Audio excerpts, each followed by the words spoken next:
Pant కొనుక్కోవాలి, షాప్కి వెళ్దాం పదా అంది. ఇంక పడుకున్నట్టే లేరా నాయన అనుకుని ఇంక షాపింగ్కి వెళ్ళాం. తీరా అక్కడికి వెళ్ళాక షాప్కి తీసుకెళ్లకుండా కొరియన్ మార్ట్ తీసుకెళ్ళింది. ఆ కొరియన్ మార్ట్లో ఏమన్నా కొందా అది కొన్నది ఒక పెద్ద ట్విస్ట్ అండి. గంట సేపు షాప్ అంతా తిరిగింది. వీడియో లాస్ట్ లో చెప్తాను. నేనైతే షాక్ అయిపోయాను. సరే కదా అని చెప్పి ప్యాంట్ కోసం షాప్కి వెళ్తే ఆ షాప్లో అన్నీ తిరిగేసింది. ఇప్పుడేం అక్కర్లేదు, తర్వాత చూద్దాం, పద రూమ్కి వెళ్దాం అని అందరినీ. నాకు ఇంకా పిచ్చ మెంటల్ వచ్చింది. ఇలా ఖాళీగా తిరిగేదానికి ఇంకెందుకే నన్ను లాక్కొచ్చో, హాయిగా రూమ్ పోయి పడుకునేదాన్ని కదా అని అనిపించింది.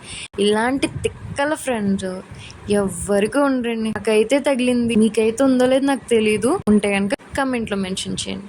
ఐస్ క్రీమ్ కొనుక్కొని అలా తింటా వెళ్తున్నాం. 5 రూపీస్ 5 స్టార్ చాక్లెట్లు, ఒక స్ప్రైట్ బాటిల్ కొందండి. దీని గురించి ఎందుకు లాక్కెళ్ళవు అంటే పాకెట్లో పెట్టుకుంటా బాగుంటే మనం చూసా అందుకే వచ్చా అంది.